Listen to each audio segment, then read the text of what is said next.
Hello and welcome back to my channel. This is our year to shine, and it is finally the last video about Louise Hay and Cheryl Richardson's book, You Can Create an Exceptional Life. I know that I just totally milked the time on this one, and it was such an easy read and such a short book, but I guess life just took over, so it really has extended over longer than I planned. And once this video is out of the way, then I can share some other videos that I've been wanting to film, such as things about 2022 and coming up with a new word and the new book that I'm going to bring to the channel. So here we go with this last video about this book, and it's called The End of the Movie. And remember when I was telling you about this book initially, that they really talk about so many topics in this book, and it seems appropriate. It's the end of the movie, it's the end of the book. They do talk about the end of your life and how you can, we've talked so much in this book about how you can live each day as you want to live your life, and you can also live your life preparing for the fact that inevitably we all do have an ending to our life. But maybe that makes you live in the present even more and make each day matter more. But Louise talks about it's okay to talk about death, and it's okay to really have plans and think about beautiful things that you want to potentially have happen, if you even care, in terms of how you're honored once you're gone, or maybe your end of life experience. And perhaps you have helpers like hospice, or there's death doulas, or people that are just very caring around and helping you and your family to get through it. So there's a lot in this, and Cheryl, at the time of the book being written, was concerned about a friend making his transition, and Cheryl and Louise were having a discussion, and Louise was saying, like, you should, she understood that Cheryl was sad because it was going to mean that she was no longer going to have that person there present in her life anymore. But Louise was honoring the fact that there is beauty in the transition, and she believes that everybody goes at the time that they're supposed to. It sometimes is hard to accept that, right, as the people that are left behind, and especially when there's great tragedy, or it seems like a life is cut short. They didn't have a full, long life into the 80s, 90s, and beyond. But I like Louise's take on it, that first of all, it's okay to talk about it, and that it's okay to plan for it, and it's okay to prepare for the beauty that you want to have after you're gone. Maybe you want to have a bench dedicated to you and named for you, or something, overlooking your favorite beach, or a flower garden, or bird sanctuary, or whatever. Have you ever thought about those things? Remember I told you in one of my journal videos that I took a class once, and we actually wrote our obituaries, but not necessarily like a real obituary that could be used tomorrow, but it was more of like, what were we aspiring to be remembered for? And maybe we did want like a wing of a building to be named after us, or something like that. So it sort of helps you know if you're living, and I don't want to say succeeding, but like if you're actually making a difference in the way that you want to be remembered for, and touching other people's lives. So also, when a loved one goes, we always want them to be pain-free, of course. Louise is talking about that. Just keep the person out of pain. That's the top priority, but that doesn't always happen either. So there's a lot in this chapter about accepting that we can't control things, even though in this book we've been talking about controlling things with our thoughts and minds. If you want to think about pre-paving the way that you end up dying, then the principles of this book could be applied to that as well. And Louise talks about how we are taught some things about death, and maybe we grew up with a religion that had a hell, or that you had to earn your way into the afterlife, or you might be in a waiting period, or your afterlife may be just a torturous version of all the things that went wrong in this life. But she says, I think about the concept of hell and damnation, and I recall my own childhood experience. I was very familiar with the idea of heaven and hell, as well as something in between, purgatory or limbo. I was raised to believe that you went to heaven if you were a good, rule-abiding Catholic, and to hell if you were not. Purgatory and limbo were the in-between states for those who needed to atone for their sins, or for children who had not received the sacrament of baptism. As a little girl, I used to kneel on my bedside before going to sleep, repeating the words that as many times as I could, to help move souls from purgatory to heaven. Like, what a burden to take on for other people if that's the way you were raised and you're trying to pray for those people. As she matured, she says she began to explore a variety of religions and spiritual traditions, and went on to trade in the concept of hell for a personal belief that death is merely a transition point that reunites us all with our Creator in the state of love, compassion, and forgiveness. Isn't that nice? Sort of takes the fear out of the what if I wasn't good enough in this life or something and I didn't make it to heaven. And the end of the movie, Louise is using that as an analogy of thinking like you wouldn't really want to leave in the middle of the movie.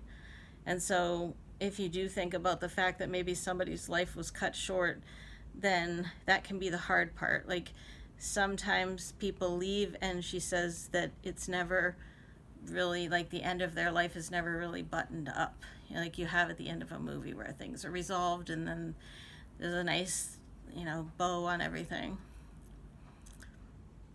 Louise goes on to say, I believe that long before we arrive, our soul makes the choice to experience certain lessons about loving each other and ourselves. When we learn the lesson of love, we may leave with joy. When we learn that there's no need for pain or suffering, we know the next time, whenever we choose to incarnate, we will take all of the love that we have learned about with us. I like that. So the question is then how to make peace with leaving in the middle of the movie, which might happen.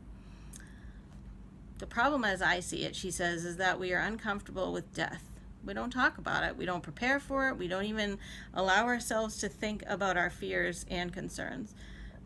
We live in a culture that avoids the topic altogether. Instead, we wait until we're up against a serious illness and forced to make important decisions under pressure for a loved one or ourselves, and wonder why it's so frightening and painful.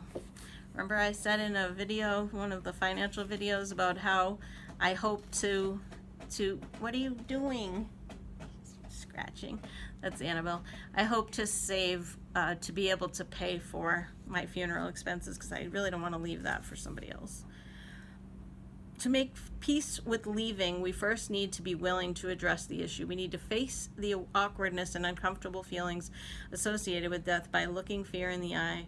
When we do, we discover that the fear has to teach. We discover what the fear has to teach us. Yeah, there can certainly be fear around death, especially if it's something that you don't talk about or it wasn't really normalized in your family. And there's some stories here about beautiful transitions that they've both experienced. Here's Louise saying, when it's my turn to leave, and she has since left us, but she says, I want it to be a conscious process, and I want to be focused on how I can make it as comfortable as possible. Since she went through an experience like that with her making her own friend comfortable, I made the decision to put two people in charge of my passing, one who will make decisions related to my body and one who will support my emotional and spiritual comfort. So it sounds kind of like having two doulas there when you're dying. When it's my time to go, I will now have someone with me who is familiar and comfortable with the dying process. That would be really important, because there is probably a lot of fear, and if you are with someone who can be with you emotionally and let you process those feelings and tell you that it's okay and to comfort you emotionally. That would be so important. I would like to come up with that too. The idea of handpicking people to support us emotionally and spiritually as well as physically when we come to the end of our lives is a revolutionary thought. How much better would you feel knowing that you are safe, comfortable, and pain-free, surrounded by those who were well prepared to support your needs in transition? Imagine thinking about, really considering the ideal circumstances of your death. It's kind of a morbid thought, right? But maybe it could ease a little bit of anxiety in the current moment. Louise's willingness to plan her transition is a gutsy, profound act of self-care. Having the eyes, ears, and mind of someone we trust can mean the difference between a peaceful ending and a disaster. So I had to ask her what guidelines she used to choose the two people she had asked to support her in her transition. Were there certain qualities she looked for or steps she put into place to direct the process? And then she says, I've chosen two people I trust to be there for me at the end of my life. They know what I want and what it takes for me to be comfortable, and they have agreed to abide by my wishes. I know them well, and I trust their experience. They both know their particular areas of expertise well, and I won't need to give them specific instructions. One gentleman has helped many, many people go through the end of their lives, and the other is a healthcare practitioner who knows my body and health needs. So I wonder if you can think of a person or people that you might enlist for something like that. She's sharing a lot about the AIDS crisis work that she did and how many people she saw go, but she also says there were some really incredible experiences that she had as well. And then, just sort of being there with somebody and meditating and praying with them can be so healing. So here are some things that she has said. We've been talking about affirmations. Here are some affirming words to be said near the end of life or as you're thinking about death in general. At the end of this lifetime, I look forward to being reconnected with my loved ones on the other side. I make my journey to the other side of this life with joy and ease and peace in my heart. I am so excited to see loved ones at the end of this journey. I see only love and peace on the other side of this stage of my life. Only good lies before me. I am safe and I am loved. Can you think of people or maybe pets on the other side that you would love to have time with again? It's easier to go if you feel comforted by these sort of things. If you go feeling that it's going to be a good time, then you're not terrified. Sorry, I have a kitty that's really excited tonight.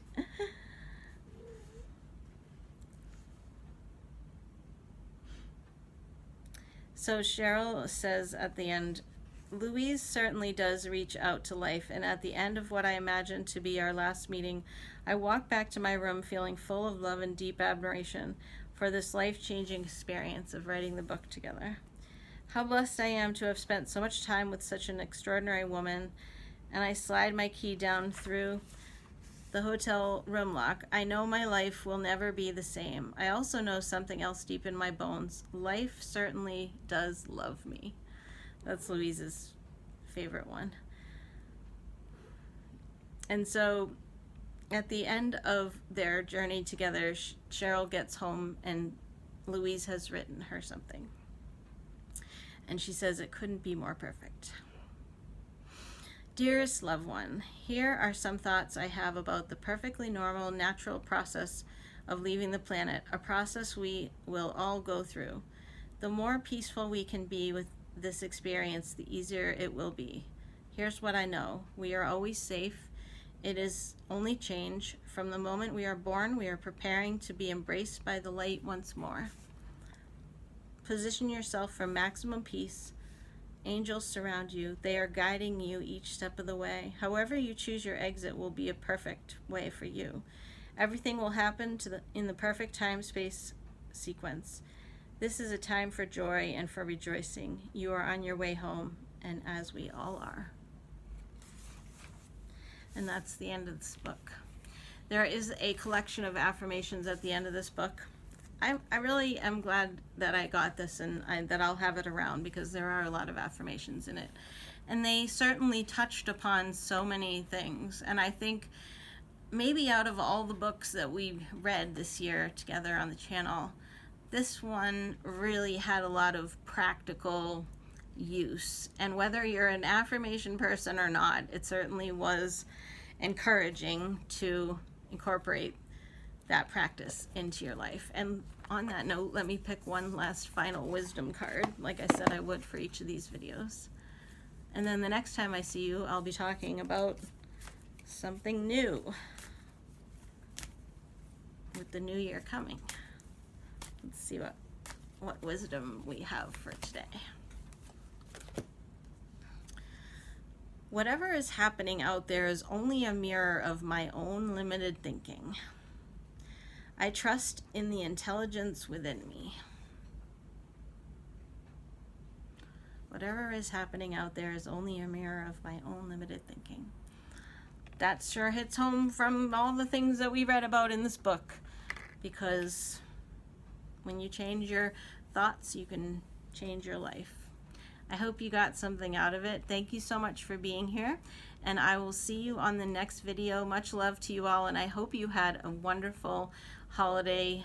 If you do celebrate Kwanzaa or Christmas or Hanukkah recently, I hope that it's been a great month and that you're looking forward to 2022. Okay, bye-bye.